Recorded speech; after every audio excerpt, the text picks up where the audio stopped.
بالدار البيضاء إذا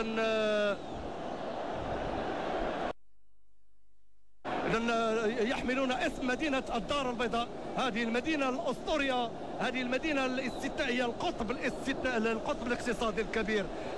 هكذا هم مناصر فرق الوداد، مناصر الوينرز، الفائزون المنتصرون، يعني رائعون جدا انصار فرق الوداد. هذا التيفو العملاق فيما نترقب العاصفه التي تسبق هذا السكوت لمناصري فريق الرجاء، الجرين بوز والايجلز، الصبيان الخضر وكذلك النسور. ماذا